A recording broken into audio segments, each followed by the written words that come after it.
El expresidente Rafael Correa se pronuncia sobre un tema importante, el tema de seguridad. ¿Cuáles son las propuestas y quiénes pueden ser las personas que van a darle énfasis a este cambio radical en caso de que la Revolución Ciudadana llegue a la presidencia del Ecuador? Un tema muy importante en estos momentos porque es conocido mundialmente que Durán es la ciudad más peligrosa del Ecuador y la cuarta en el mundo. Insólito pero real. Escuchemos al expresidente. Que tratarlo junto con el economista. Conocer más de los temas sobresalientes de la actualidad nos permite tomar buenas decisiones. En Epicentro Informativo recibimos al invitado del día.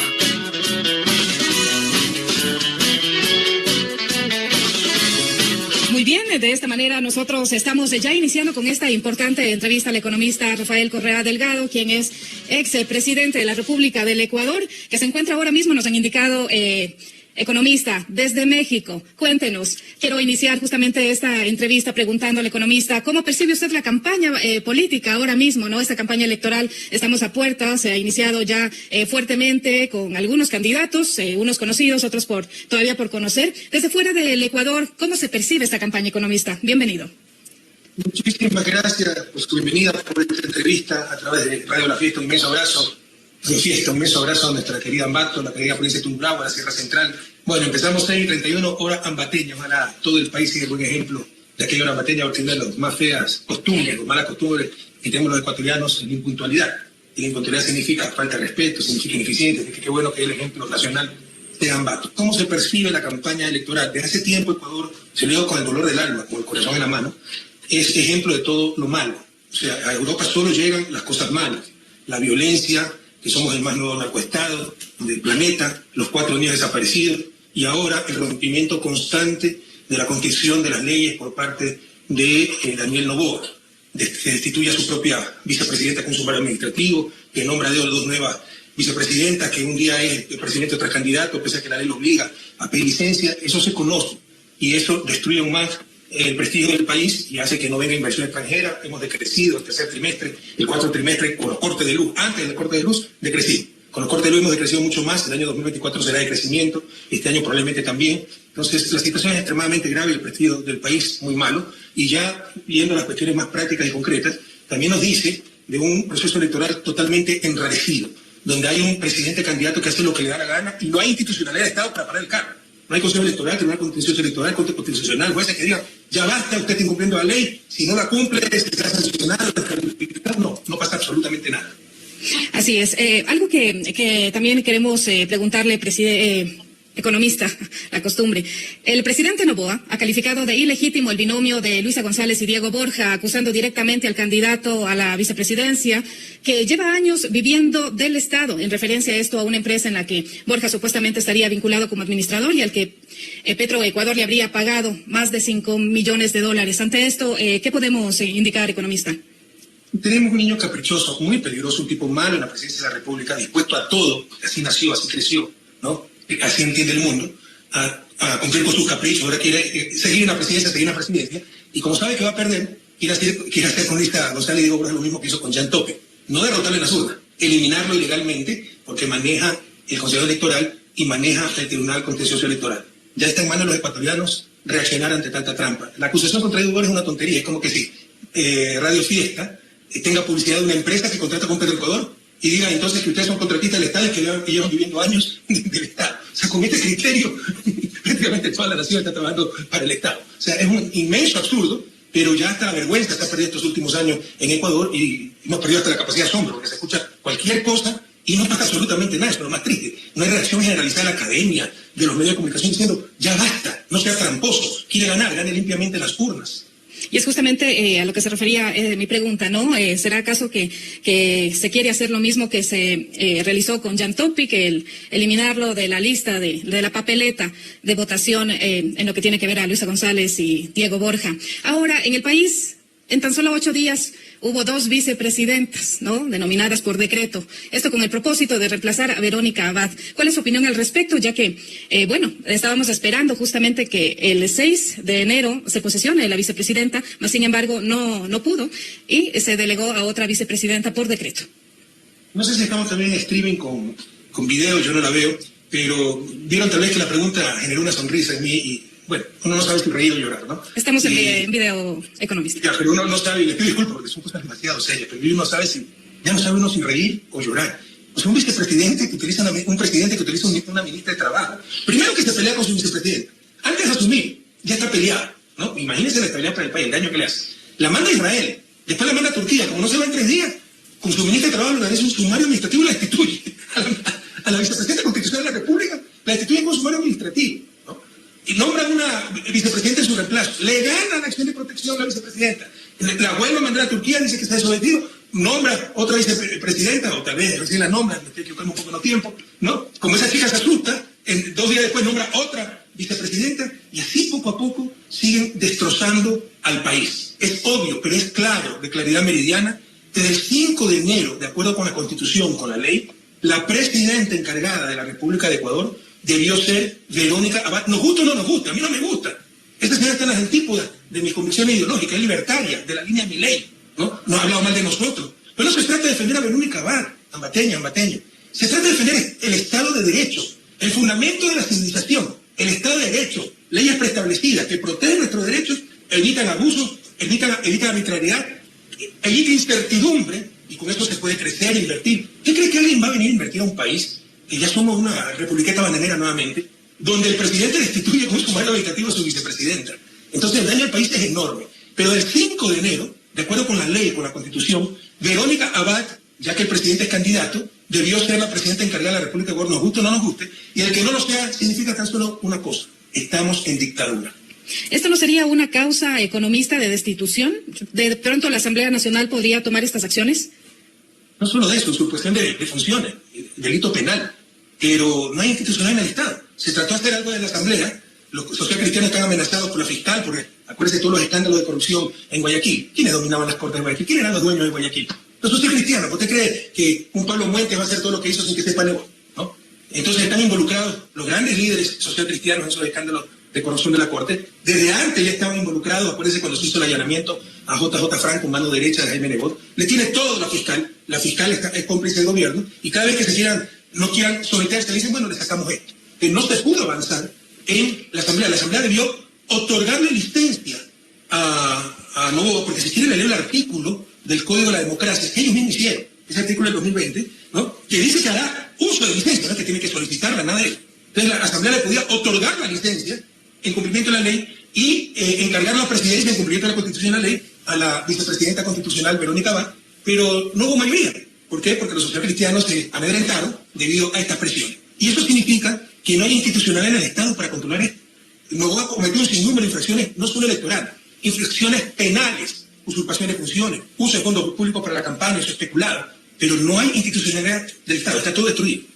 En este sentido, para no cambiar de tema, porque tengo algunas preguntas que hacerle a usted, justamente sobre... Pero ahora muy buenas preguntas, te agradezco muchísimo, ¿no? Sí, queremos también, bueno, ya en torno al tema justamente de la vicepresidenta, la jueza Nubia Vera entrega a la Fiscalía hace 3 días aproximadamente un pendrive, donde indicaba que ahí estaría el texto, ¿no? En lo que se refiere a que pretendieron a imponerla para fallar en contra de la vicepresidenta Abad.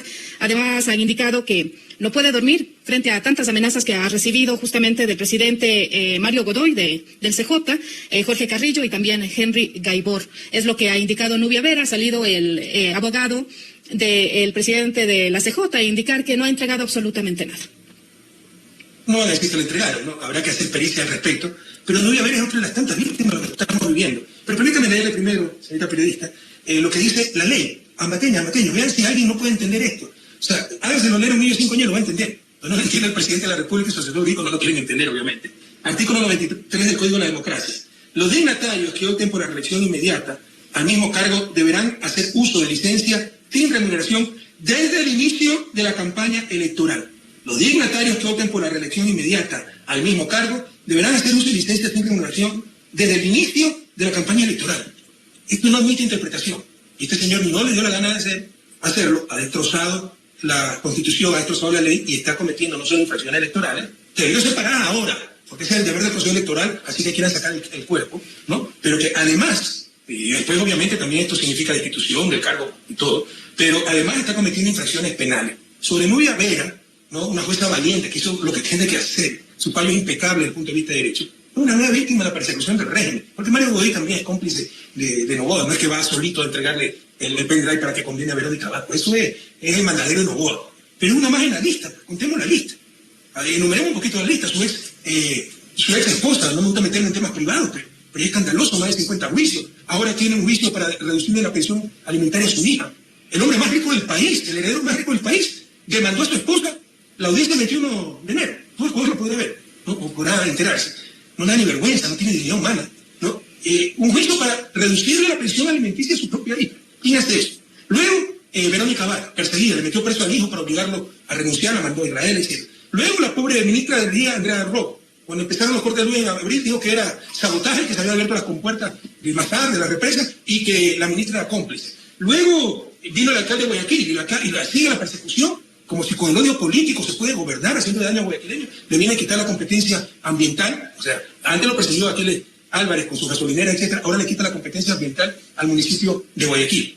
Luego, bueno, la violación a la embajada de México, que fue aplaudida, y eso también es noticia a nivel mundial, y respetamos los tratados, nos tienen como un país incivilizado, que no respeta nada, el secuestro de un refugiado político. Luego, el pobre secretario de la Asamblea, le rechazan el pedido que hace y lo enjuician al secretario de la Asamblea. Y se me están saltando algunos nombres, pero luego viene esta pobre señora Nubia Vera, y también es enjuiciada por hacer justicia. Ecuatoriano, es evidente lo que está pasando. Tenemos un dictador suelo, un niño caprichoso que no tiene límite de escrúpulos y un tipo malo, que no está por el bien común, sino por sus caprichos. La única legitimidad del poder público es el bien común, uno se puede equivocar, pero de buena fe. Pero utilizar el poder para fines particulares es probablemente la mayor expresión de corrupción, porque la única legitimidad, escúchenme jóvenes, del poder político es el bien común. Despertemos, veamos lo que tenemos, quieren 4 años más de esto, y el país se nos acaba.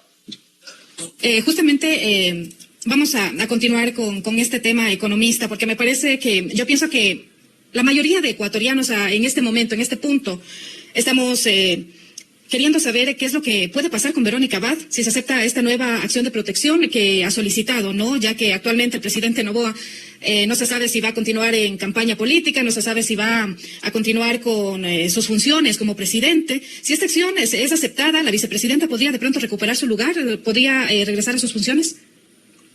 Yo no soy experto jurídico, soy experto económico, pero la lógica me dice que debe haber instancias legales que permitan que se cumpla la Constitución y la ley, y le insisto, es extremadamente claro, constitucionalmente, legalmente, lógicamente, que el 5 de enero debió encargarse de la presidencia de la República la vicepresidenta constitucional, a quien no conozco, con quien me opone un océano, me separa un océano de distancia en cuestiones ideológicas, debió ocuparse de la presidencia constitucional de la República del Ecuador, mientras el candidato a presidente, con licencia, hacía campaña, licencia otorgada por la Asamblea Nacional, como dice también la Constitución. Cualquier otro escenario significa ruptura del Estado de Derecho, y una ruptura del Estado de Derecho significa golpe de Estado, y un golpe de Estado significa dictadura. Muy bien, tenemos por supuesto acá las interacciones con nuestros oyentes economistas, y nos hacen llegar, por supuesto, un saludo para usted. Dice: buenos días, Estéreo Fiesta, por favor háganle llegar un saludo al economista Correa, y que por favor vuelva a las políticas donde el calzado era rentable, ¿no? Mi apoyo, soy de Ceballos, fabricante de calzado. Un inmenso abrazo a nuestra querida Ceballos, la Izapinche, el cuero. Aquí tengo escuchando el cuero, si quieren se la muestro, porque por eso la gente no quiere tanto y nos apoya tanto, porque sabe que somos auténticos, ¿no? Me gusta lo nacional, y aquí a México me trae mi abrigo, mi chompita, como decimos los monos, de cuero de Quizapinche, que la adoro. Y es re bueno, lleva años y parece nuevo. Pero en todo caso, miren, algunas veces no relacionamos causa con efecto. En las provincias donde más resultados adversos hemos tenido en los últimos años es Tungurahua. Y la provincia que más debería apoyar a la Revolución Ciudadana por su política económica es precisamente la provincia de Tungurahua, que es la provincia más industrializada por habitante del país, ¿no? Casi seguro, o de las más industrializadas. Entonces, y se han destrozado toda esa política. Ya no hay políticas industriales, ya no hay política de fomento a la producción nacional. Se firman acuerdos de libre comercio con todo el mundo y viva la fiesta. Se acaba de firmar, y que yo le había entregado el país a China. Yo siempre me opuse a un tratado de libre comercio con los chinos. ¿Por qué? Porque los chinos tienen mucho más tecnología que nosotros, tienen moneda nacional que pueden devaluar, y de hecho la tienen sobredevaluada para ser más competitivos. Nosotros no tenemos moneda nacional, y tienen salarios mucho más bajos, pues. Así no tengan más productividad efectiva, tienen menos coste de producción por salarios muchísimo más bajos. ¿Cómo compite contra eso? Nos firmaron el acuerdo de libre comercio, y qué inteligente, Correa no lo logró, Correa no lo quiso, porque entiende de economía, y queríamos proteger precisamente este cuero, esta cerámica, esta metalmecánica de provincias como Tungurahua. Pero la gente no relaciona causa y efecto. Qué pena que esté tan mal el calzado nacional. Qué pena que esté tan mal las ensambladoras. Qué pena que esté tan mal la cerámica. Qué pena que esté tan mal los textiles en Pelileo. Qué pena que esté creciendo la economía. Tercera vez que crecemos en dolarización. La primera fue el 2016 por un terremoto. La segunda 2020 por el COVID. Y ahora, recuerden que esto es antes de los apagones, pero los apagones también fueron culpa de Noboa porque se podían evitar. Esta vez la causa es otro desastre natural, la de Daniel Noboa. Pero en todo caso, ¿no?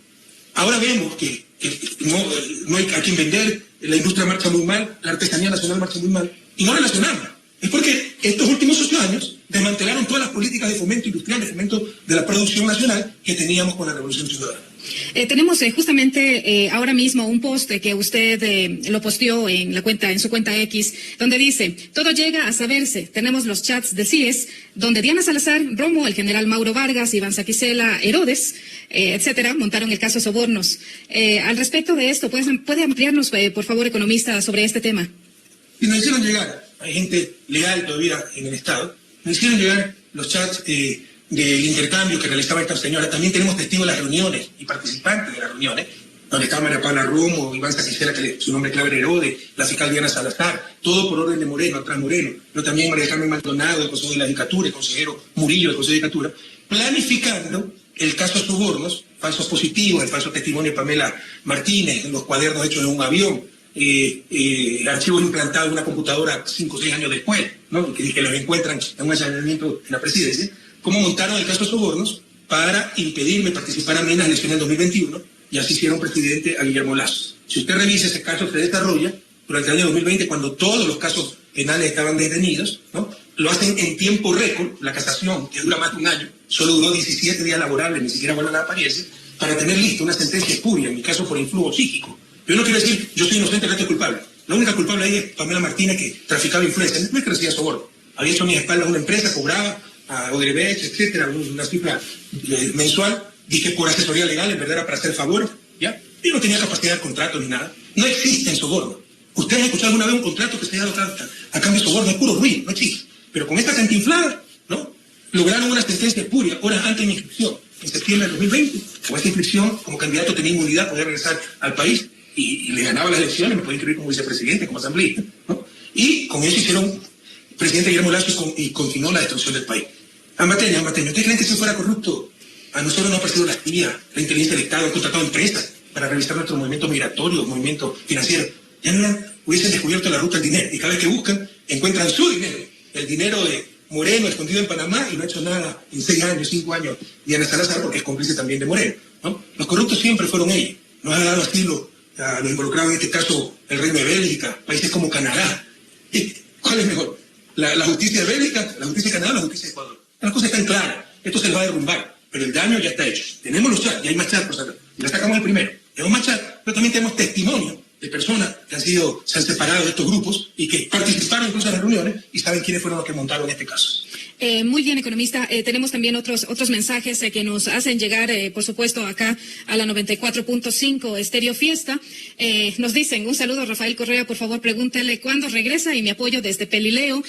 Han indicado también que en referencia a lo que usted decía, ¿no? Que acá en Ambato, principalmente, en lo que tiene que ver a Tungurahua, hay gente que no es...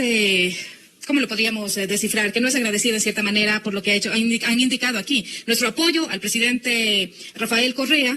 Acá sí somos gente agradecida. De pronto acá no ha ganado nunca la Revolución Ciudadana, pero quienes sabemos valorar, sabemos lo que hemos perdido. Es lo que nos han indicado, economista. Esto en cuanto a los mensajes que nos siguen llegando a la 94.5. Yo siempre gané en Ambato, ¿no? ¿Perdón? Siempre gané en Ambato y en Tungurahua, Luis. Yo sí gané en Ambato y en Tungurahua. Ok. En el 2013, la única circunscripción electoral donde perdí fue el Napo, que nos ganó Lucio Gutiérrez. En todas las otras 32 circunscripciones electorales, nacionales e internacionales, ganó la Revolución Ciudadana. Muy bien. Para continuar con esto, economista, entiendo que su agenda es bastante apretada también.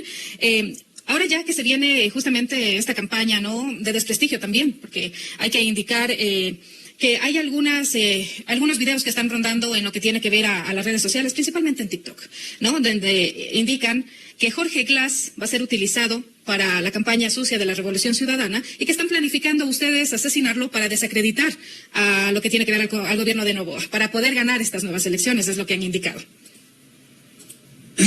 Tantas tonterías que se dicen, ¿no? Tuvimos el segundo país más seguro de América Latina y porque pactamos con los narcos. Pactamos con los narcos y metimos preso a todos los narcos. Fueron los demás gobiernos los que lo soltaron o permitieron que se escape, como Fito en el gobierno de Noboa. Pactamos con los narcos y en el 2014 la Naciones Unidas nos declaró un país libre de sustancias ilícitas. Alguna vez nos desmerecemos los ecuatorianos. ¿Saben el logro que esto significa? Porque estamos en medio de los dos productores más grandes de drogas del mundo, Colombia y Perú. Y ese pedacito de tierra, o pedacito de cielo, llamado Ecuador, se declaró libre de cultivo ilícito en 2014. Y que pactamos con los narcos y no éramos ni de lejos los principales exportadores de droga del mundo. Ahora somos el primer exportador de cocaína del planeta.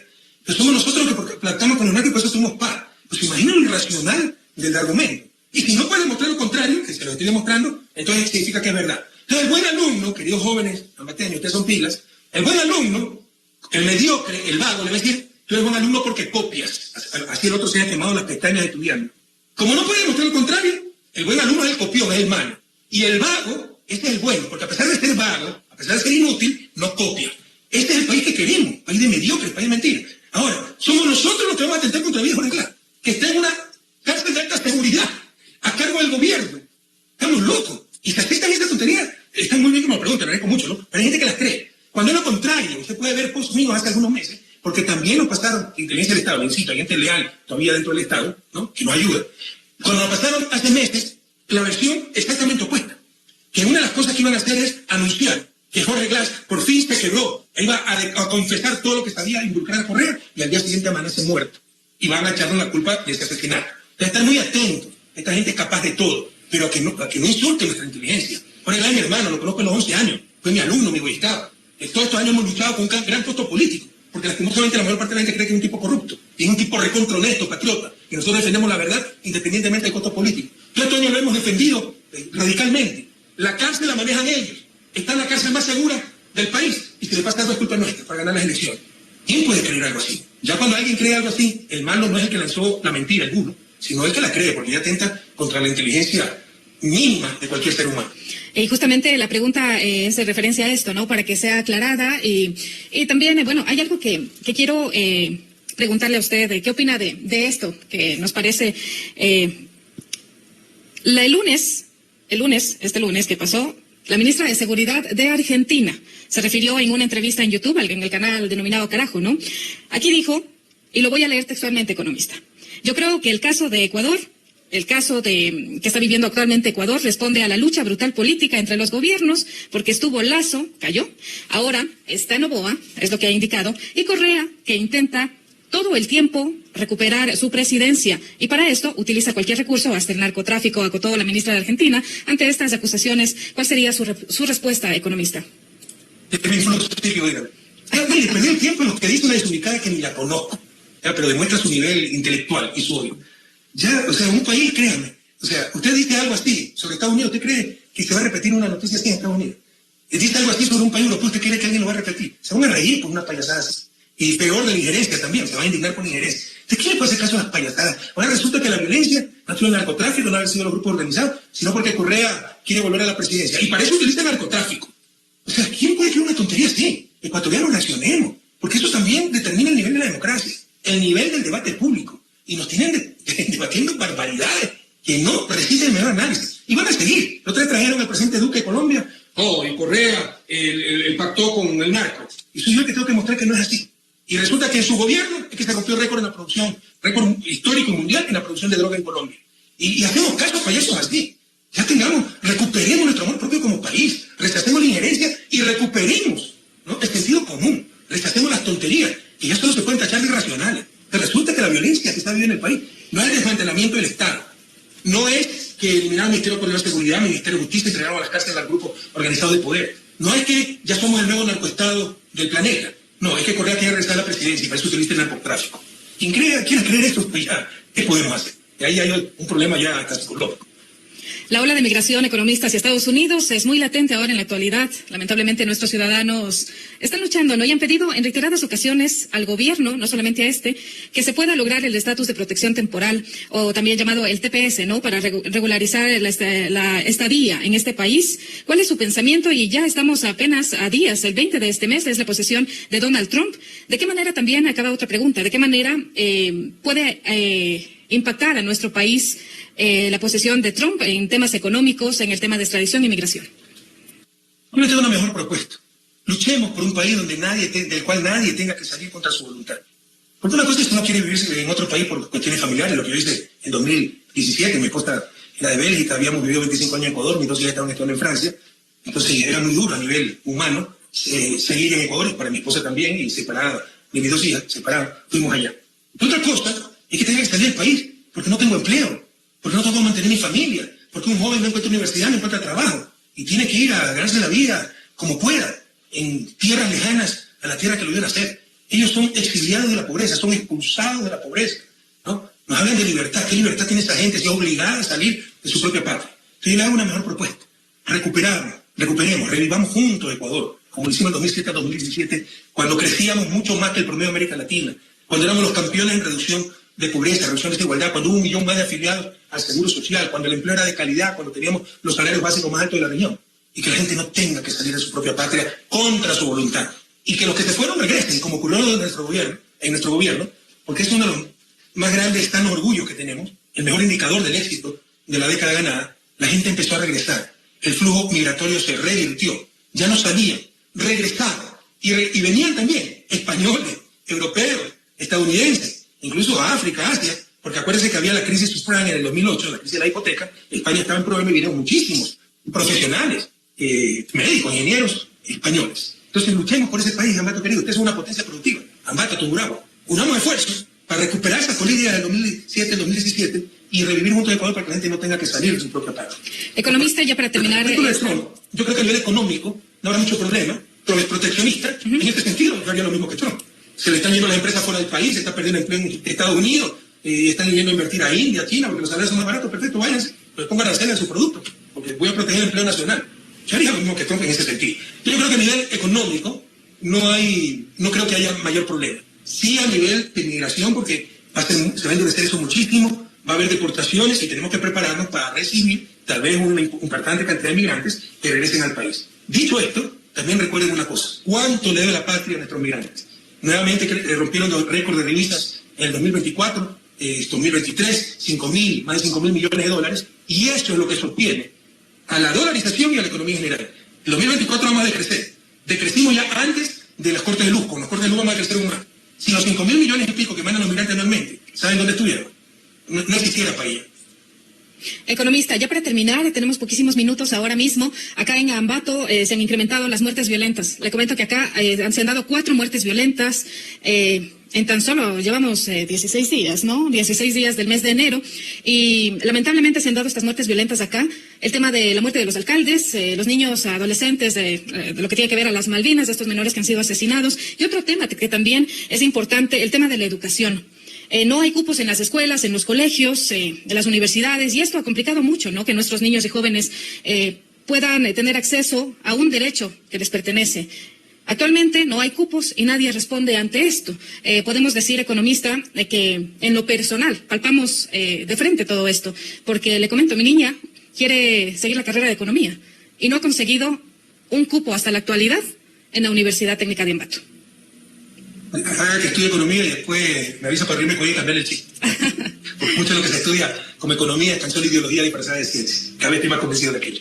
Ya mire, más seriamente, la violencia, la inseguridad es el problema más grave del Ecuador y más urgente. No solo por la afectación que tiene directamente a los niveles de vida, ¿no? No puede haber bienestar sin inseguridad. No puede haber libertad. ¿A qué llamamos libertad? Yo puedo hacer lo que dé la gana en teoría. Yo no puedo salir a la calle porque me asaltan, porque me matan. Pero sin seguridad no hay inversión. Que el rigo país, que sometanse al Fondo Monetario, no le dé la gana. Si no hay seguridad, no hay inversión. Sin inversión no hay crecimiento económico. Sin crecimiento económico no hay empleo. Y sin empleo seguirá habiendo violencia, más violencia, y seguirá habiendo migración y tanta tragedia, ¿no? No existió nunca el Plan Fénix, una de las tantas mentiras de Noboa. Él cree que con shows, con actitudes de payaso disfrazado de militar, como es medio chiquito, así lo cubre totalmente el casco, en tanqueta, así se resuelve peor el crimen organizado, ni siquiera la delincuencia común. Así no se resuelve. Se resuelve con inteligencia del Estado, que está desmantelada, se resuelve con tecnología, no hay escáner, no hay, el EQ91 no sirve, el aguaje no sirve para nada, para la ruta del dinero y todo aquello, y se resuelve con cooperación internacional. Destruyó el Ministerio Coordinador de Seguridad, que tenía las COMIFRON, las Comisiones Binacionales de Frontera. con Colombia, para luchar contra la droga que viene. Todo el mundo sabe que la droga viene de Putumayo, todo el mundo sabe que las armas vienen de Perú, todo el mundo sabe que la droga sale en contenedores de banano del puerto de Guayaquil, todo el mundo sabe que llega al puerto de Amberes en Bélgica o de Rotterdam en Holanda, y están dispuestos a colaborar esos países con nosotros, pero no hay esa cooperación internacional, no hay esa voluntad de luchar contra el narcotráfico, porque el narcotráfico lastimosamente ha infiltrado el Estado, y de ahí la definición de narco, el más nuevo narcoestado del planeta. Pero es tan urgente, porque sin seguridad no hay bienestar, no hay buena vida, no hay libertad, no hay inversión, no hay economía, no hay empleo. Y con respecto a la educación, cómo han destrozado la educación pública, y muchos lo aplaudieron. Pararon las escuelas del milenio. El imbécil era yo, que quise dar la escuela del milenio, con laboratorio, personal docente completo, biblioteca, a los indígenas, y había que darle a las escuelitas unidocentes, con un profesor para todos los grados. Porque hacía la tradición, hacía la cultura, no, hacía la misteria, hacía la inclusión. De hecho, no había escuela antes de la llegada de los españoles, no había que tradición precolombina, ni mucho menos, ¿no? Entonces, y además, así fue la tradición que fuera, tenemos que ajustarnos a los tiempos modernos. Obviamente eso implicaba transporte, porque no se puede tener todos estos servicios en la escuelita de 30 personas. Tenían un mínimo, me parece, de 540 estudiantes. Para mí, mucho más rentable era hacer escuelas de milenio en las grandes ciudades, Ambato, Guayaquil, Cuenca, Quito. Se me llenaban en 2 días. Pero apuntamos a las zonas indígenas porque era la peor educación. Para que vengan los mismos indígenas y digan, no, yo no quiero esto. Moreno cierre, suspende el programa de la escuela del milenio y abran las escuelas comunitarias. Y mire lo que está pasando. En todo caso, se ha deteriorado mucho la educación pública. 200.000 y más niños han salido del sistema educativo en general y particularmente en educación pública. ¿Sabe dónde están esos niños en estos momentos, no? Serán los nuevos integrantes de los grupos de delincuencia organizada, y cuando a los 15, 16 años le den bala porque están robando, sacaremos alegría. Final feliz, bien hechisto, cuando fue la propia sociedad la que le cerró las puertas a todos. Más de 200.000 niños han salido del sistema educativo. Y las universidades, acuérdense el gran engaño, te lo dijo, se lo repitió unas 1000 veces, pero alguna vez tenemos que hablar contra el planeta, contra el suelo, para entender. El problema no era lo que decían, que el sistema de ingreso, o sea, si hay 200 cupos y 2.000 aspirantes, usted tiene que tener un sistema de ingreso. Es falso que antes existía el libre ingreso y Correa acabó con el libre ingreso. No, antes existía ingreso caótico. La fila, el guardián que me vende el ticket. Muy bien. Se nos ha acabado justamente, bueno, nos quedamos con este pendiente, ¿no? Que en el economista Rafael Correa. En este momento nosotros vamos a continuar. Hay algunas preguntas que se nos han quedado, preguntas que ustedes, queridos oyentes, nos han hecho llegar. Esperamos tener más adelante una nueva entrevista, y no solamente con él, ¿no? Sino con todos los actores políticos, algunos actores políticos, personas entendidas en el tema, para poder despejar algunas dudas. Y los perfiles, no se olviden, los perfiles de los candidatos lo tendremos aquí en la 94.5 Estéreo Fiesta a partir del día de mañana. Los perfiles de los candidatos a la presidencia, para que usted pueda analizar su voto, para que usted pueda pensar por quién se puede votar, quién es el candidato que se merece el voto, quién se merece esta oportunidad para llevar las riendas del país. Así que esto y más tendremos acá en 94.5. Y de momento esto ha sido todo, amigos. Nos estamos viendo en un próximo video con más información. Saludos.